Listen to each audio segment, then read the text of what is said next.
Hey guys, welcome back to Brick System Brothers. It's Nathan Masters, talking today about an older Lego set number, well in here it's 851, but this was also known as 952.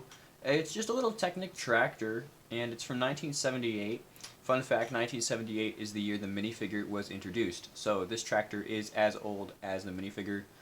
I happened to find this, well, that's a story for another day. I decided, just looking at the images and the parts in here, why not try to build this up and maybe do a throwback Thursday let's build. So I'm not going to do the entire let's build. This is going to be more of like a story behind the scenes, what it takes to maybe track down some pieces like this. I'll look at like some of my sorting stuff, sorting methods, but also at websites for the Lego community that have a lot of helpful features for tracking down this kind of thing. 1978, pretty long ago. Lego doesn't publish part inventories. It probably won't have these instructions available. So sites like Brickset, Peeron, and Rebrickable going to play a big role in tracking down what I need to build this set. So let's start right here on Brickset. Besides a nice quality picture of the set and some helpful info about it over here, there are some links to instructions. So up at the top, there's links related to the set, just from like a database point of view. Down at the bottom, there are other things you can look at, like eBay. So this will search eBay for this set. It turns out if you have one of these in boxed condition, it's actually worth a little bit of money. So probably out loose, not worth quite as much, but it certainly has some unique parts here that are helping the value. As you move along here, you can come to some reviews, some video reviews, and we've actually published quite a few of our Let's Build as video reviews on Brickset. The next one is instructions, and usually this will have the top link be the Lego instructions page, where they have their own scans as PDFs of instructions, but those only go back so far. So this specific set from 1978, not hosted by the official Lego site. Instead, we have two other sources, Swooshable and Peeron, and I haven't done a lot with Swooshable. I've been on the site a couple times, but I chose Peeron to look at instructions. And then there's also some other things here, but let's stop with that for now. So if you click on the Peeron link, that will bring you here, and basically someone has taken the time to scan the instructions and upload them as a web page image. I think you could probably download these individually and make your own PDF, but at this point all I need, all I kind of want to see is this. So as a web page viewer, this is good enough. 952 Farm Tractor Expert Builder Set. So this is what was classified as a top level set back in 78. And the instructions look a little different. This was pretty early on in the Technic line, if I remember correctly. So some of these Technic parts were actually pretty new for the time. There's actually building hints here. So the following building hints will help you realize the fun and satisfaction of this expert builder set. A little bit of Lego lingo in there, and then there's like 4 little sentences about, how to have a good time building this set. There's a remark about the axle guide over here. So this just shows, your standard Lego plate in units of studs will also line up to these axles in units of stud. So a 12 length axle is actually the same length as a 12 1x12 plate, or any 12 units of studs in that matter. Nowadays, all of the 2L axles are red, and they have grooves. This is far enough back that it was still black and did not have any grooves. So I do have a few of these. I'm going to try to stay as close as possible to the original model. I do not think I have these large rims, and possibly a few other pieces, but most of these parts I would say are familiar, at least since I've been buying bulk lots and vintage stuff within the last couple of years. I might actually have a chance at building this up. And then it just starts with your steps. The graphic designers had a little more leeway back then, it looks like, so you got some shadow drop numbers here, but the familiar elements of the box of inventory that you're going to need, that was still there back in the day. So right off the bat, we're going to be needing one of these older L-shaped hinge pieces. this was kind of the litmus test for me to see if I'm going to move ahead with the project. Alright, do I have one of these pretty close to the top of my bins? If so, maybe it's worth looking for the rest of it. If I can't find one of these, I'm not even going to dive into this project. So, lo and behold, I searched through my bins for a minute, and what do I find but the exact piece that is needed to start step 1 for the build. So I figure, why not? Let's see if I can find the rest. So the objective here, just find a couple of the pieces that I did see in the images right off the bat. Thinking about some Technic plates, 2x8 and 2x4, and maybe some of the tires I could be looking for. Now these aren't sorted all the way down, but I know that this is generally Technic stuff. And these are specifically Technic stuff that's not bricks, because those are sorted out. I should probably just pull up Rebrickable to find an actual inventory. Let's see what we've got in here. Tires. Some big tires.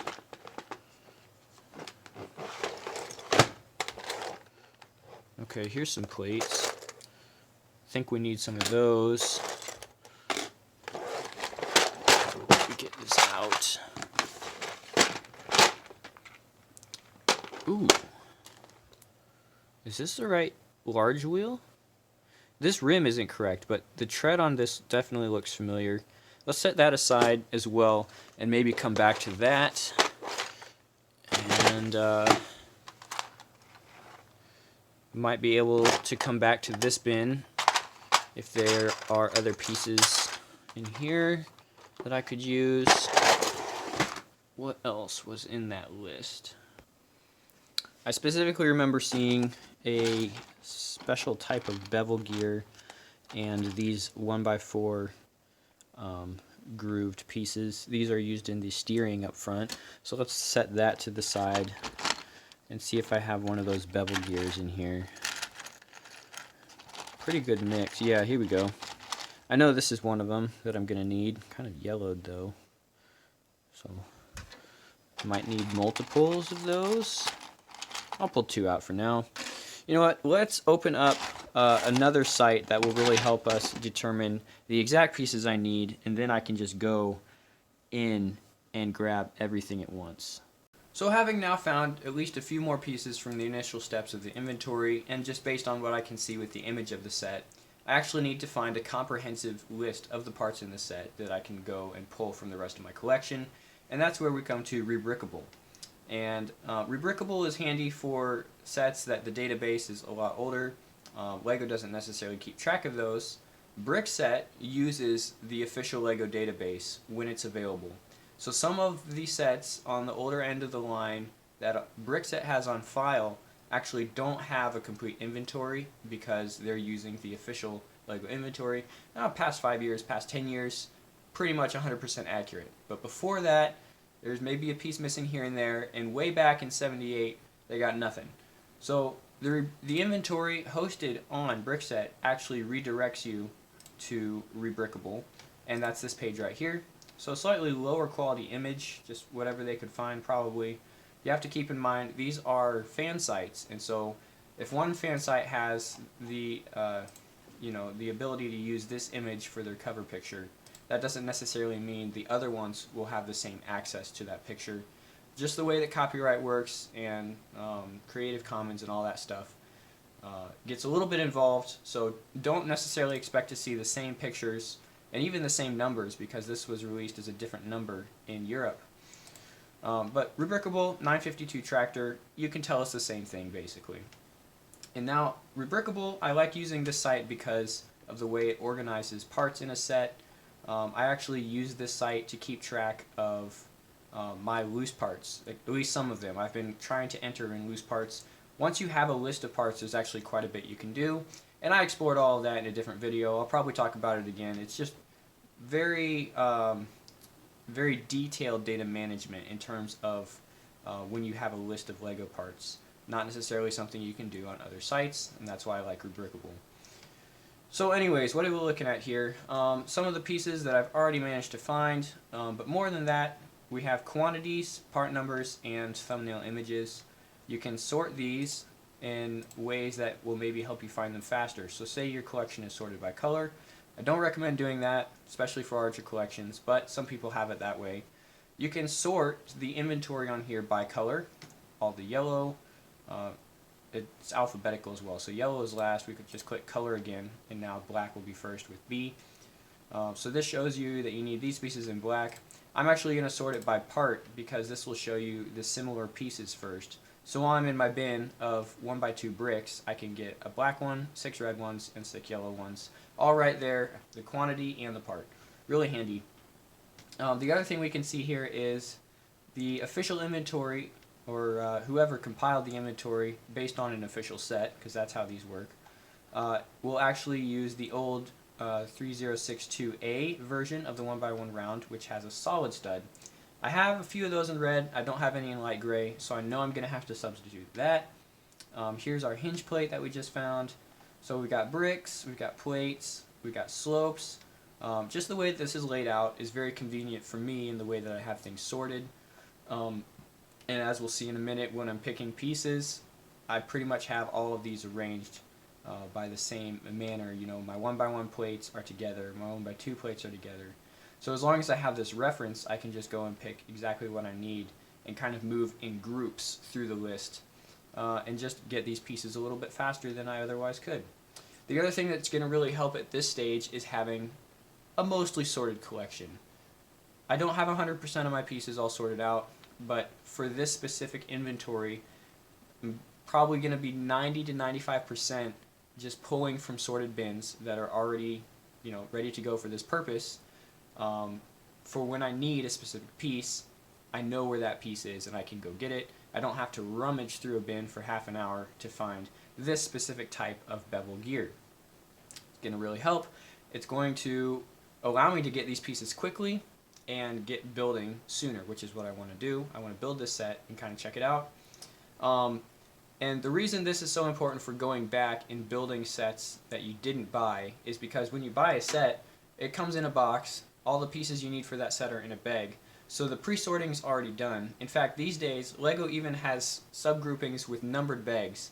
So a certain portion of the instruction book will say, use bags labeled 6. Sometimes there's 1, sometimes there's more, especially for larger sets. You could have a whole group of bags numbered 6. You only need to open those bags for that step, for step 6 of the instructions. For older LEGO sets, that wasn't a thing, and if you're building from an inventory, that's not a thing either. So it's going to be helpful if you have a sorted collection. One reason to sort, kind of within that same point, a reason to sort by part. And it's also going to be helpful to be familiar with your sorted collection, because once you get to a certain size, you can start to forget where things are at. But I don't know if I'm quite there yet. I seem to remember where most of my stuff is. These gears and wheels, I think the pieces, let's just see if I can figure out here the pieces that are going to give me the most trouble. Possibly these older rims, and I know I have the modern version of the universal joint, the U-joint, but the older versions will probably be in my vintage section. And that's another point. If you have a couple vintage sets, a lot of those pieces aren't necessarily different, but they've been updated over the years. Sometimes they perform the same function, but it's like a different part still. So I actually have all my vintage stuff separate from everything else, and that's going to come in handy for this specific time as well. Pretty sure I don't have 3739, the large rim. I don't have any of those. The corresponding tire looks familiar. In fact, it's the one that I've been able to pull out already. But I think this one's probably slightly too small. So maybe when I get to that step in the instructions, I'll be able to tell if that's the correct tire or not. In this case, if it is, I'm going to use the rim that I have on hand because I know I don't have the other rim. Everything else should be in the collection except for this solid stud 1x1 round. I'll have to put in the Hall stud one. So let's go pick some more parts. It's 1x2 time. We had 1 black and 6 red. Oops. 4, 5, 6. 6 yellow, not the smiley face yellow. 2. That looks kind of old. 4, 5. Gotta stop dropping them. 6. So that should be 1x2s. 10 red 1x4s. 1, 2, 3, 4, 5. Don't worry, guys. I'm not gonna do this for every single piece. 6, 7. Whoa. I almost lost another one. Man, I should keep my printed stuff separate, because that would be, if I needed one of those, I would know where to find it if I had it separate. Okay, so that should be 10 of those. Right up next to that is my vintage stockpile. So this is where I'm hoping to find some of our older stuff, specifically like these. Yeah, this is going to be the front wheels, because I also need a light gray insert with that cross axle hole. This one is white, but this is the correct rim size. So we need 2 of these, and I'm also going to need the light gray rim for these. I don't know if I have. It's kind of dark over here. Sometimes when I sort pieces into bags and then into boxes, and specifically into vintage only, I wonder what I'm doing. But today it is saving me some time, because I have a list of the plates that I'm going to need, and here's a box of plates, specifically older plates, and they're sorted by part type already. So just looking at the list, I need 2 black 2x2s, 4 red, and 6 yellow. There's 2 black, at least 4 red. Yellow might have to pull from non-vintage, but there's some in here. So it's just really handy, I think, to have stuff sorted when you need it. And remember, you have to know where it is. If this box was buried under my other Lego stuff, then it would kind of be impractical. It's like, yeah, it's sorted, but what's the point if you can't get to it? So just the very minute differences, like having an extra cross brace in the middle, having those holes filled, that's going to help you out if you're looking to get everything period correct. So here, just in the 10 1x4s that I picked, here's 3 different mold types. The first one has the holes hollowed out. The second one has a cross brace. The third one also has a cross brace, but it's actually recessed down in there even further. So those tiny little details that you're never going to see from the top, because they're all identical from the top, it just maybe is going the extra mile if you're trying to put together a 100% authentic version of an older Lego set. Something to keep in mind. That's it for this kind of behind the scenes look. I'll be continuing this, not a series, but this project in a different video, and we'll keep you posted once I have the model built up as close as I can with the parts I have on hand. We'll do a little throwback Thursday Let's Build and post it on one of these Thursdays coming up on the channel. Thanks for watching Brick System Brothers, guys. We'll see you next time.